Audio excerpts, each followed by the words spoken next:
So, as I was saying, in general, children know a lot more than they can express because they're building their language knowledge all the time. And that's why we're sometimes surprised by the things that they say, right? So, just a couple of examples. This is from a colleague contributed by Jim Morgan. It's from a 2-year-old who previously said only 4 words: mama, dad, yaya, which was the child's pronunciation for doll, and wawa, which was the pronunciation for dog, right? So that's it, pretty basic. And then all of a sudden, this. You know, Dad, what I like about going to the doctor's office is getting to play with all the toys in the waiting room. Like, wow. Out of nowhere, right? It feels like. And this is an example from my own family. It's my own mother's first words at age 3. Now, this is not a picture of my mother, but I imagine that this is perhaps the expression she had on her face when she spoke this. So she had not spoken a single word out loud before age 3. Her parents had been taking her to all these different specialists to try to figure out what, if anything, was wrong, like why wasn't their daughter talking. And all of a sudden, she was hanging with her aunt, and her aunt knocked something over. And what did my mother say? Perfectly formed. That was very sloppy of you. Boop! Out of nowhere. How is this possible? Again, because they're building this knowledge all the time, even if they don't choose to say it, right? And one thing that helps children build their language knowledge is the way that adult speakers, like their mothers or other caregivers, automatically actually tend to talk to them. This is a very interesting thing. The special way of talking, which occurs across most cultures and most groups, right? It seems to be a thing that just sort of happens in many, many cases. It's sometimes called motherese, because it's often the mothers who are the caregivers, but motherese, parentese, more formally child-directed speech, right? The special way of talking. And so Steven Pinker writes about this in The Language Instinct. Motherese has interpretable melodies to it, right? We were talking about intonation before, the melody of language. A rise and fall contour for approving, a set of sharp staccato bursts for prohibiting, a rise pattern for directing attention, and smooth, low legato murmurs for comforting, right? So that was my attempt to sort of read that to you in my version of motherese that I use with my kids. But again, this is something that seems to occur across a lot of different cultures, a lot of different groups. You have this way of talking that seems to automatically occur, this motherese. And some other properties of it that some folks have been looking at. So from 2017, the study pitch contours. The pitch is the how high or how low the actual sound is. Pitch contours are far less predictable and therefore far more surprising and attention getting, as my little girl Ellen was like, what? In this picture, but they're more surprising and attention getting. These pitch contours are more surprising and attention getting in motherese compared to regular adult directed speech, right? We tend to talk in more attention getting ways to kids.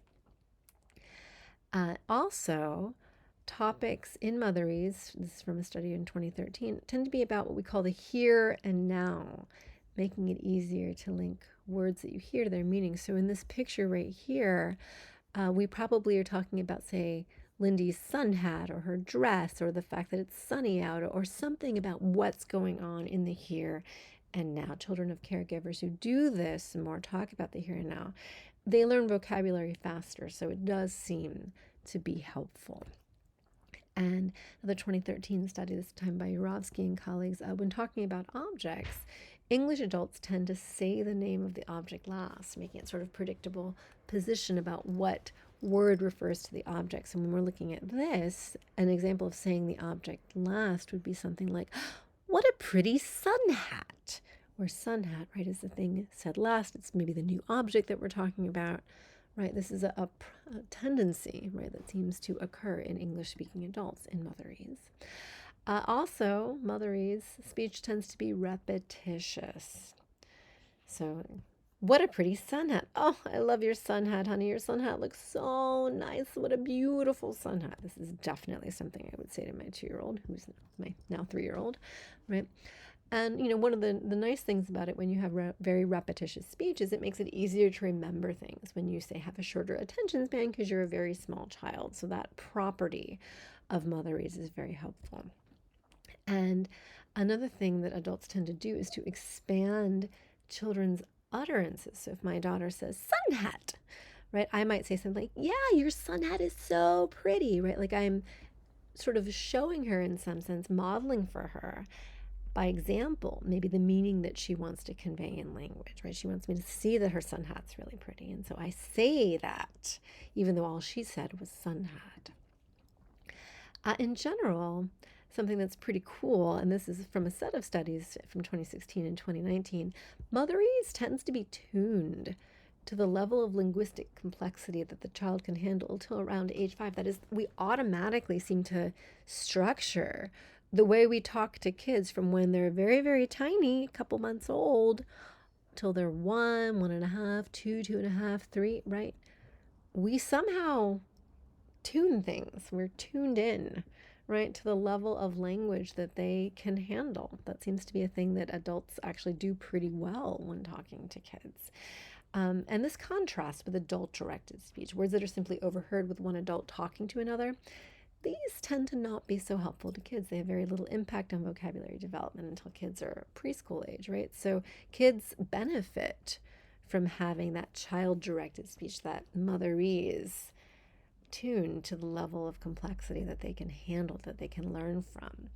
And when talking about complexity, how complex is something, overheard speech tends to be more complex than motherese until children are about 30 months, that is 2.5 years old, right? So, you want to hit the right level of complexity. If it's like the Goldilocks effect, if it's sometimes called, if it's too complex, it's too hard.